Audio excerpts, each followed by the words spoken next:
When I met the gallery owner that wanted to show my work, he also needed a framer. I had done some framing, so I started framing in the gallery and being represented by the same gallery. So it was kind of funny when somebody would be upstairs saying, "Tell me more about this artist." They would say, "Oh, he's downstairs building frames if you want to talk to him." So I would come up, and then after a few years of that, they told me, you know, we'd both do better if you were painting more.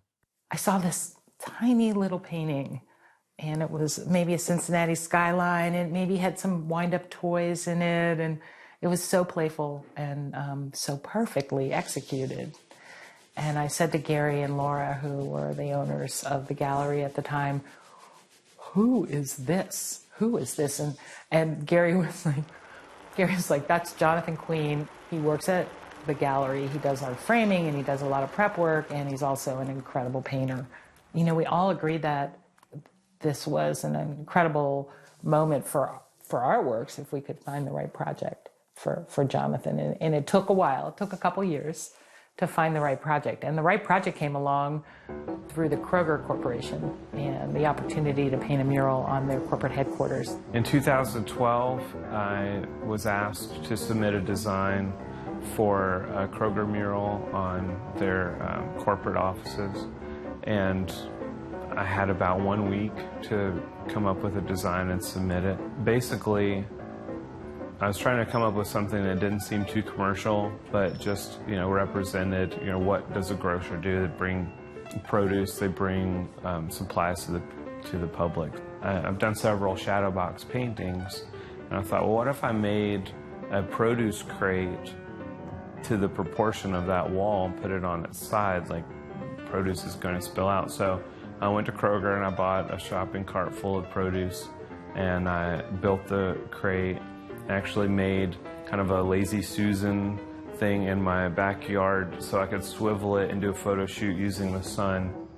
And he waited for the sun to be at the exact right angle, and he was looking for the way the crate's wooden bars and the shadows were cast by the way the sun was coming in, the way the water was beating up on the corn and the apple. I started the project. This is the first time I'd ever been a project manager of anything, the first mural I'd ever done.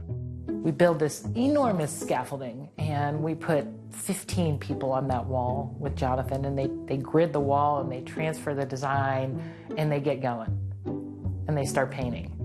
We gridded off the wall in 2-foot squares, and then transferred a line drawing of the image. It's kind of like a giant paint by number. In the sense that I'm mixing colors and then people are taking them and blocking it in. Basically at the end we had a detail crew that would do all of the final modeling of the form. It was very well received both by the community and, you know, certainly that jump-started in a lot of ways interest in his paintings. You know, doing it like that and creating your work through the lens of a camera and then taking it into a computer and then generating the changes that he needed to make and then taking that and translating it to a wall that's 7,000 square feet. It's nothing about it is simple. It's daunting. This is a man who hadn't done many paintings that were much larger than this. You know, I like to tease him and say 8 by 10s. And I know he just looked at this wall and went, "Oh my God." But he also looked at the wall and said, "I got it." He has sort of found success mid-career. Certainly the Carousel has shined a lot of light on him as an artist. The Carousel is basically trying to honor Cincinnati Park history, local Cincinnati history. So we wanted to have a carousel because we know it's a great fun element in a park, not just for children, but for adults, for whole families. But we wanted this carousel to be something special and to be about Cincinnati.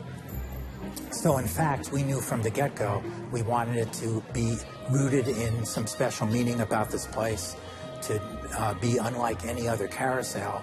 And the way to do that would really to be through the artfulness of its design.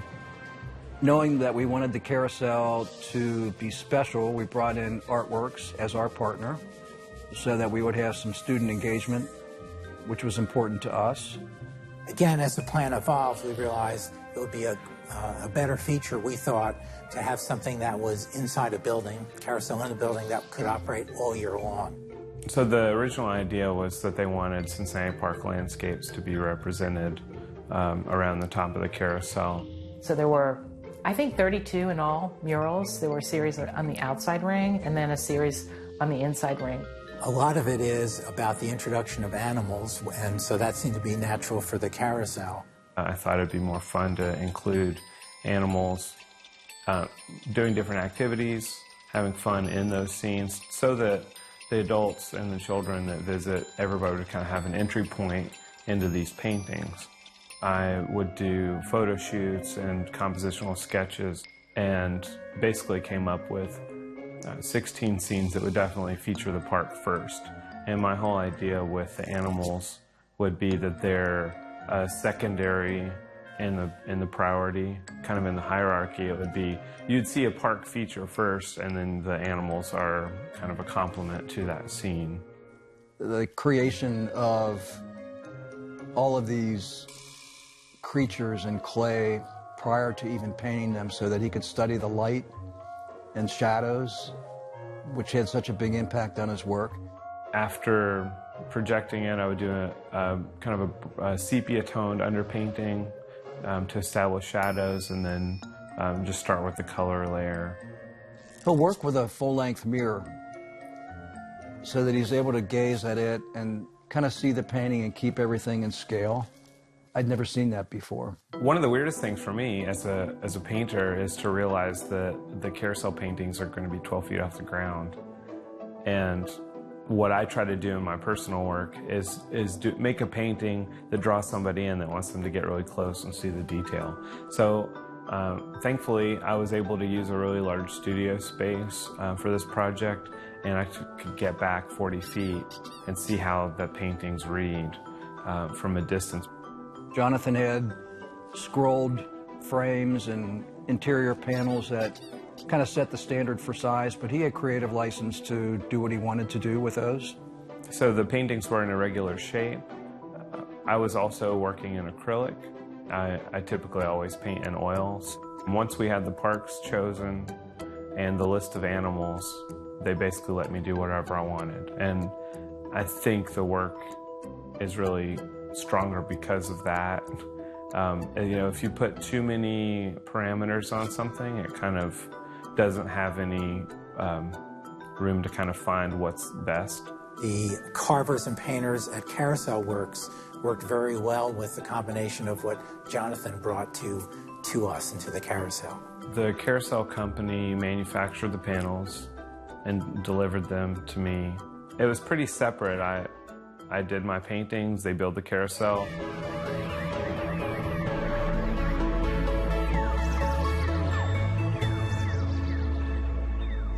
Carousel Works, based in Mansfield, Ohio, does carousels on cruise ships, does carousels in cities across the country, does carousels around the world.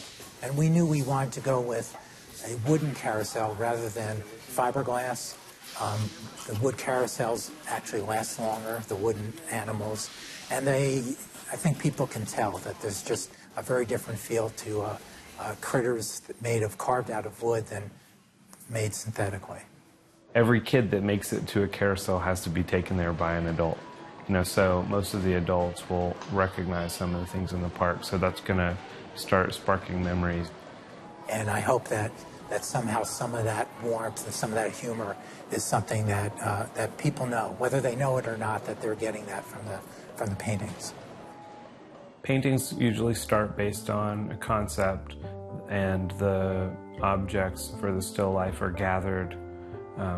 I put them in front of me, and usually I'll kind of be surrounded by possible objects that are going to help tell that story. And so there's a lot of time spent just physically moving objects around in a space. He's also very methodic about the way he lights the paintings. This group of paintings that we have represents to the title of one of the pieces, New Light, the Fish's Big Boy, where we see 2 points of light in his work. Early work was more isolated in a darker studio where that one singular light source, warm light source, was really inherent to most of his early work. These paintings, you'll notice 2 light sources. You'll see the warm glow of his controlled light, but also a soft reflection of natural light coming in through his studio window. There is one painting that Jonathan has in his portfolio, and it's of Pinocchio at an overlook in Florence, this beautiful city that launched so many important artists.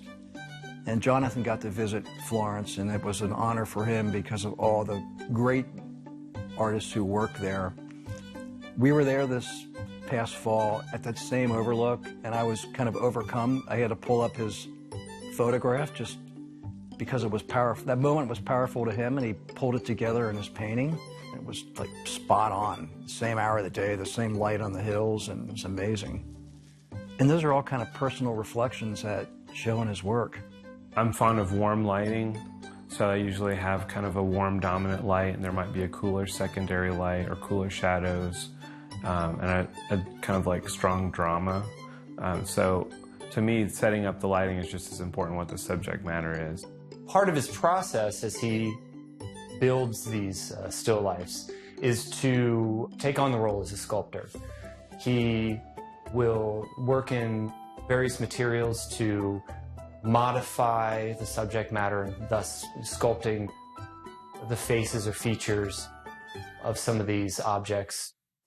He's painting stuff that if it wasn't there, we wouldn't know it. And if it is there, we don't really know it. But somewhere in the recesses of our eye-brain function, it is making a difference in how we read the art. I don't do a lot of sketching because the objects are right in front of me. So when I start the painting, I do usually just pick one kind of neutral warm color and do a real thin wash of paint to kind of draw them basic masses in. Usually I use burnt sienna and ultramarine blue and white. When you mix those together, it creates a nice neutral. You can go warmer or cooler, lighter, darker. And I don't do a detailed drawing first. I think it's more important to kind of get the overall feel of the painting, kind of what's my general impression of the scene. And then once I feel like the composition is coming along, I'll push the shadows more. I'll try to get a strong sense of the light, still with kind of a limited palette of colors. And then the next phase of the painting is usually broken into smaller sections, and I might go into one area and really try to do an opaque layer of paint with a full palette and try to render it as accurately as possible. Once I have a full color layer of the painting, it's starting to look close to what it's going to be like when it's finished. I think that putting detail in too soon kind of locks it into place. It might feel too precious, and then I wouldn't want to move it. That's when it starts departing from what I wanted it to be to what maybe it's becoming. He will take the time to find the perfect shadowing and even in mixing colors to this exact place. And if he didn't do it, we probably wouldn't know it, but because he does do it, there is something that raises the level of his art to above, beyond, out, boom. He very much treats his time at the studio as a job, where he'll clock in and clock out, just like anybody else, you know, at a regular 9-to-5 job. It's really that sort of diligence as a painter, I think, that comes through in the work, where he's spending time with these objects. He's spending time with the paint, with the canvas. When you start a painting, you kind of open up this box of problems, and then at some point you don't feel like there are any more problems to fix. The execution and every final detail counts, it matters. And it's just exquisite to watch. The way I classify myself kind of depends on who I'm talking to. Sometimes I've told people I'm a painter, and they usually ask commercial or residential. So I have to specify, no, I make paintings. And I feel like definitely some people think using the term artist is pretentious, but most people know what you mean when you say you're an artist. I think Jonathan gets a sense of fulfillment in so many ways by creating the pieces that he does. There's a tenderness about a lot of his work that, again, I think is kind of a look into his soul. I haven't met many people like that. There's something really nice about older toys where it didn't have a connection to a toy per se. It was kind of like, here's the starting point and you can go wherever you want with it. Just by being used, they already have a history built in. In his studio, you'll see a collection of these types of objects that he's very much drawn to the object. And when he finds that right fit for a painting, it sort of comes out of that collection of objects. In a way, he is a collector in his own right. There's probably two main ways that I come up with the concept to paint. One would be seeing an object and wanting to paint it and letting that be kind of the driving force to build an idea around. And then other times realizing there's a topic I'd really like to do a painting about. And then the question is, as a still life painter, what objects would best tell that story? A lot of the imagery that he uses, it has some sort of resonance maybe in his childhood or the past. I think his work has surrealism. I think it has a sense of nostalgia. What I try to do is I try to take something that might just be passed over and light it and put it in a situation to where I'm really trying to feature what drew me to it originally. Because I feel like that's a big part of what I'm trying to do. It's saying, take these somewhat mundane objects that exist in the world and find something that's inherently there that we might be overlooking. Things that shouldn't be, he makes that work, and he takes you on this sort of imagination story tour. I like the removal from the human figure because it's much more easy to read a certain caricature of a toy without carrying the weight of it being an actual human. It's more of I'm creating these little fictional stories, and I think that if I painted some of the same themes with actual people, it just would be too heavy of a subject matter. Using light as a way to talk about what's most important in a painting, creating that contrast and kind of having multiple stages of where you want the viewer's eye to go and what do you want them to see first. So creating a high contrast area for kind of the main actor, like the lead in the story, and then the supporting actors or other toys or other objects that kind of, they add to the narrative, but they're a lower layer. He is able to literally color outside the lines. I basically am trying to create scenarios where I can kind of speak my mind, but in a veiled way. A lot of my paintings deal with large topics, death, deal with spirituality, deal with political issues. I almost feel like all art is some sort of art therapy, I can sit here and I can ponder a topic and I can work on it for 50 to 100 hours. Through Jonathan's painting, what he's really trying to convey, a deeper meaning, second sight, there's a really beautiful narrative there, speaking to maybe a memento mori or some sort of deeper meaning within the work. the skull, the text on the spine of the book, all juxtaposed with this beautiful peacock feather that sort of sits in this sort of eye cavity of the skull. It's something that the viewer, I think, can draw their own conclusions. I do think it has something to do with just personal expression.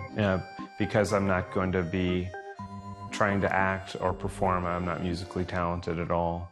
It is a way to perform privately in a studio, and then you can kind of take what you make and put it out there. I think Jonathan has to be an artist because it's in his DNA.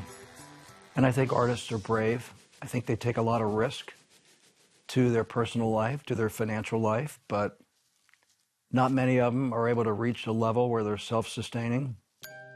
As he's developing as an artist, we see that as he juxtaposes some of these things together, that there is a sort of a darker side to it. As you know, especially in the context of a lot of these objects have so much history, and he's working to maybe bring some of that history forth in a way. So I did a painting one time that's this angry little rubber boy. He's like ready to fight. I put him face to face with a skull, and his foot is backed up over an edge. So he's ready to fight death. But it's a double meaning painting. It was done at a time where my father-in-law was dying of cancer. So it's kind of this battle that he's inevitably going to lose. And then it's also the little boy is standing on a book that says American history. So it's kind of like we're a relatively new country in the world, but we seem so tough and so ready to fight. I do think that he does have a quirky nature about him, in that, you know, these objects that become part of his work and that are collected in the studio are sort of some insight to a little bit, a part of Jonathan that maybe he doesn't outwardly project. If you're painting, or if you're making something that's applicable wherever people are in their life, they're going to hopefully bring their personal history to it and have something to work with. When you do an outright allegory, you're kind of like predetermining what everything means. So I personally like to leave a little wiggle room in there for each viewer's personal experience. He won't let anything out of the studio until he really feels like he's captured the light, the reflections, which really capture the composition for what it is. So when I was working on the Kroger Mural, I had already been doing toy narrative paintings. I thought the only thing that would make this better is if I were painting vintage toys. One of his first loves is that of toys, and particularly Star Wars toys, and the work that Kenner did here in Cincinnati and some of those toys. We all just jumped at the opportunity to engage Jonathan again in creating the Toy Heritage Mural. In the fall of 2015, I was asked if I'd be interested in painting a toy mural that honored the Cincinnati toy heritage, and I instantly said yes.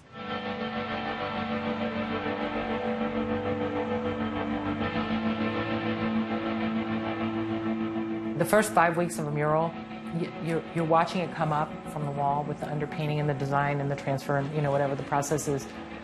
And you're really wondering how this is going to look like this piece of art that was the design proposal. And slowly it transforms. And there would be nights, and I'd look up on the scaffolding, and all I could see would be this pair of dangling legs hanging from the third story or the fourth story of the scaffolding, and then Jonathan just painting. Cincinnati was kind of a hotbed for toy invention in mid-20th century. Kenner Toys had a huge impact here from the 40s up through the 90s.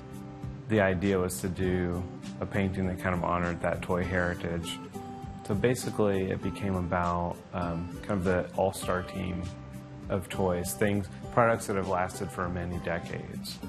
I spent months gathering the toys, kind of trying to figure out a basic design. I wanted them to all be interacting together. For me, it's the largest still life I've ever set up as far as the number of toys that are interacting. There's over 20 toys. It is an homage to everything Jonathan loved as a child, and it shines through as an adult, as a painter. It's also the largest scale painting I've ever done. It's 63 by 127 feet. I think it's close to 8,000 square feet. So, my own paintings are usually 1 to 3 feet. It's kind of the range that I work in. So this is through ArtWorks again. There's a team of apprentices and a couple of other professional artists. It's an amazing journey to watch him start and then complete a painting of this magnitude. So now he's done like 2 of our largest murals ever, and I would say 2 of our most beloved murals ever. For me, it's super exciting because to get to paint these toys and to kind of breathe life into them on such a large scale, this is probably a chance of a lifetime. Jonathan's commitment to his art comes from his deep need to make things, to create things. And I'm not trying to just tell one story or a specific story, but I'm trying to start a dialogue. For me, it's a success if somebody feels the urge to kind of engage and take part in trying to figure out a story with my paintings.